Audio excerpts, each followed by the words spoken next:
हिंद दोस्तों, आप सभी का स्वागत है रियल नॉलेज ग्रुप में। जैसा कि आप जानते हैं कि भारत और चीन का सीमा विवाद को लेकर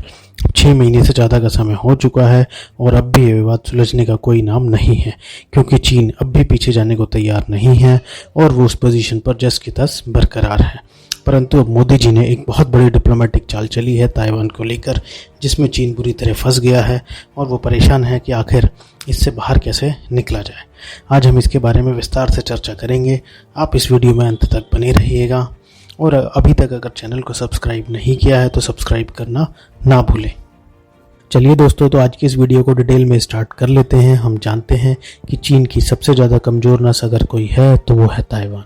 अब भारत ने उसे ही दबाना शुरू कर दिया है, क्योंकि भारत जानता है इसे ही दबाने से चीन को सबसे ज़्यादा फर्क पड़ने वाला है। तो अब भारत ने ताइवान कार्ड खेलना शुरू कर दिया है। चीन ताइवान को अपना एक हिस्सा मानता है, परंतु ताइवान अपने आप को एक आज़ाद देश के रूप में देखता है और अब भारत ने ताइवान के साथ अपने डिप्लोमेटिक और व्यवहारिक संबंध नए सिरे से बनाने शुरू कर दिए हैं और जल्द ही दोनों देश एक बड़ी ट्रेड डील भी साइन करने वाले हैं, जिससे चीन बुरी तरह बौखला गया है और उसने भारत को चेतावनी दी है कि अगर भारत ऐसा करता है तो उसे इसके गंभीर परिणाम भुगतने होंगे।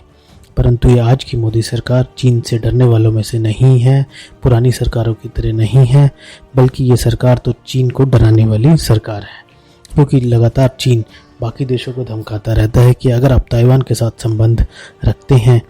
तो ये वन चाइना पॉलिसी का उल्लंघन होगा और आपको गंभीर परिणाम भुगतने होंगे। तो चाइना से डर के कारण बाकी देश ताइवान के साथ संबंध नहीं बनाते, परंतु अब भारत और अमेरिका ने मिलकर ताइवान के साथ अपने संबंध बनाने शुरू कर दिए हैं, जिससे चीन बौखला गया है। क्योंकि अगर वो ताइवान के ऊपर हमला करता है तो वहाँ पर यूएस आर्मी मौजूद है चीन को उसी की भाषा में जवाब देने के लिए, और अगर वो हमला नहीं करता है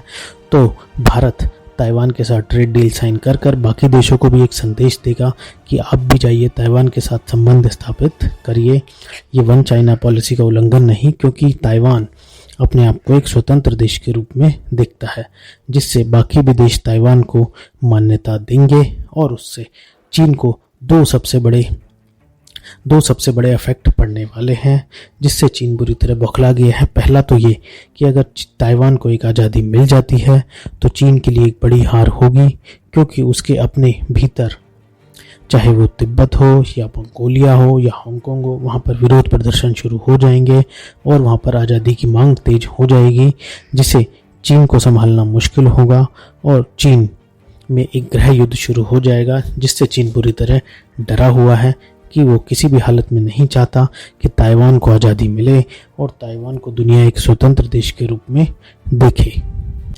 चलिए दोस्तों, तो अब हम जानते हैं कि भारत अपनी कौन सी की हुई गलती जो भारत ने अतीत में करी थी उसको सुधारने में लगा हुआ है। अगर हम बात करें 1949 से 1970 तक, तो उस समय असली चीन लोग ताइवान को ही मानते थे और ताइवान ही पूरे चीन को रिप्रेजेंट करता था यूएन में। परंतु भारत ने उस समय चीन का साथ देते हुए चीन को मान्यता दिलाने में एक बहुत बड़ी भूमिका निभाई थी, जिसके कारण ही ताइवान की सीट छीनकर चीन को दे दी गई 1971 में, जिसे हम कह सकते हैं कि भारत की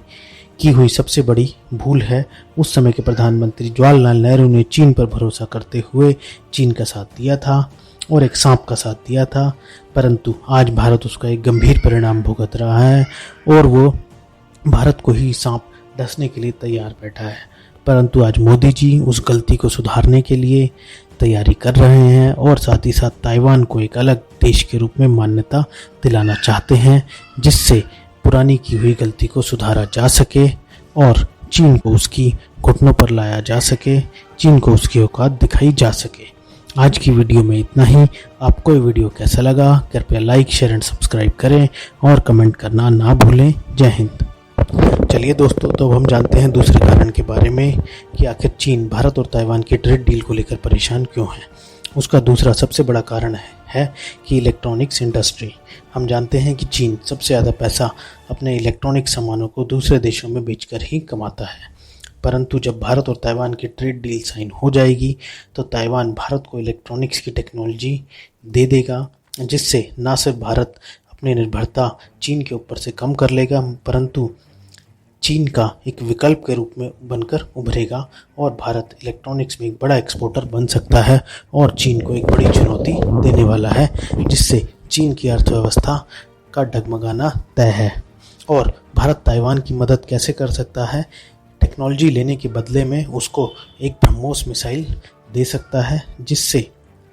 चीन डरा हुआ है, क्योंकि अभी तक ब्रह्मोस मिसाइल का चीन के पास कोई तोड़ मौजूद नहीं है और वो नहीं चाहता किसी भी हालत में ब्रह्मोस मिसाइल ताइवान को मिले और वो ताइवान के ऊपर अपना कब्जा करने का ख्वाब हमेशा के लिए तोड़ दे।